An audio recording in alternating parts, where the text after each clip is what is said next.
Yun, magandang araw mga kabagis. Nandito ako ngayon sa Diamond sa binibilang ko ng mga yero. Kasi may binili ako na nakalimutan kong bilhin noong nakaraang linggo, yung W-clip. So bumalik ako para bumili. Ngayon binigyan ako ng bagong price list. Ayan o, effective nung April 6, 2026. Buti nga nakabili na ako. At tumaas din ng nasa 30 plus ang isang lineal meter. Ayan, kaya na lang titingin dyan mga kabagis kung ano yung mga presyo ng mga products dito o mga yero, klase ng yero. Ayan, nandun din sa baba yung spandrel at saka yung mga steel deck nila. Ayan o, oh. Ayan, steel deck yan, mga yan. Nandyan din yung spandrel nila.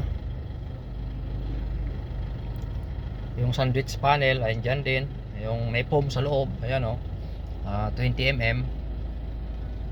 Pero ito yung madalas kasi natin na ginagamit, yung 0.5.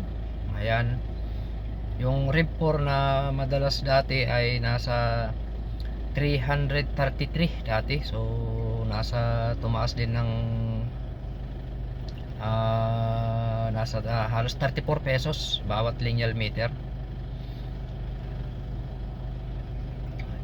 Ang tinaas ng mga yero mga kabagis ay nasa 34 to 40 pesos.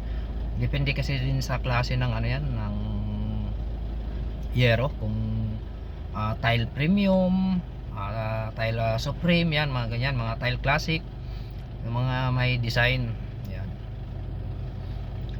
Pero kung yung ano, sa 34 pesos yung rib type, yan na 0.5. Yan ang bagong update ngayon mga kabagis dahil sa pagtaas ng mga petrolyo. Kaya ayan na yung mga resulta, nagtaasan din lahat. Buti nga nabili ko na lahat, pati yung gagawin pa lang namin na unit ay binili ko na rin, para alam ko kasi magtataas, kaya binili ko na pati yung mga bakal niya, naka-ready na. Ang hindi lang ay yung semento at saka buhangin, yun na lang, hollow blocks. Pero yun naman ay hindi na masyadong malaki ang mga ipagtaas nun kung sakali. Tsaka hindi yun masyadong marami kasi pag bakal masyadong malaki ang itataas niyan.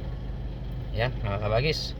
So kayo na bahalang titingin yung mga presyo dyan. Andyan yung update price ng mga presyo. So halos nagtaas ng pa 30, sabihin na lang natin 35 to 45 pesos per lineal meter.